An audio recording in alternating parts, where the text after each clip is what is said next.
Ese tema dame moita rabia, porque hai unha imaxe de Galiza tan distorsionada. Eu cada vez que poño a TVG sinto un poquinho de carraxe, porque digo, ai, con todo que se fai neste país, como pode ser que se proxete unha imaxe tan, non sei dicir atrasada, porque mellor alguén se pode ofender, pero diga, como se pode proxetar unha imaxe tan distorsionada e que deixa fora da foto aos sectores máis dinámicos, os máis innovadores, a xente que está apostando por crear desde aquí. Eu creo que somos a pesar da imaxe oficial, a imaxe oficial da institución e dos medios de comunicación.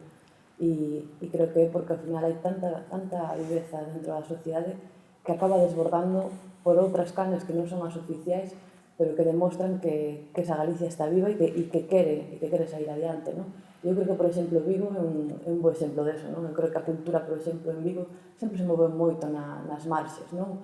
Fora das institucións, fora dos museos, nas salas pequenas, nesa cultura que se move a marxe, e sigue sendo así, porque non hai un apoio dende as institucións públicas, pero que demostran eso, que se desborda por outras canles, non? E eu, por exemplo, creo que hai, para mí, un exemplo moi bo do potencial deste país, que son ese circuito de festivais que temos, non? Que a xente se autoorganizou en un montón de vilas, xente que ten un pequeno colectivo ou un grupo de xente, de amigos, que decide montar un festival e que eso, ao final, no conxunto do país, son unha rede tan potente, pois, que dá un sostén, non? A toda... Bueno, de cine, de música, hai moitos ámbitos. Como a autoorganización, ao final, sabes, a sociedade está tan viva que desborda por outras canles.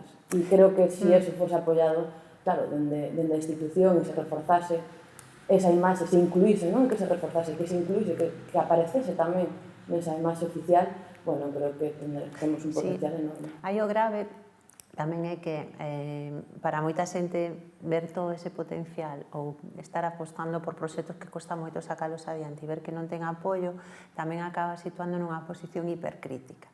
A mí preocupame moito, non? Xente crítica, con conciencia, que pensa que neste país se poderían facer as cousas mellor, acaba un pouco desanimada, non? Porque cree que nunca somos capaces de poñer en marcha o cambio que necesita o país. Eu creo que todas esas persoas teñen, eu creo que teñen que saber que para que o cambio se poda poñer en marcha é fundamental a súa aportación, porque eu son moi fan de ser moi críticos, non? De ter unha posición na que cuestionemos os marcos, na que cuestionemos tamén o que facemos desde a política, pero é certo que cando hai eleccións e tes aí na punta das túas mans poder provocar un cambio, ese hipercriticismo ao final non vale para nada se non o traduces nunha enerxía e en algo que conecte para poder cambiar as cousas.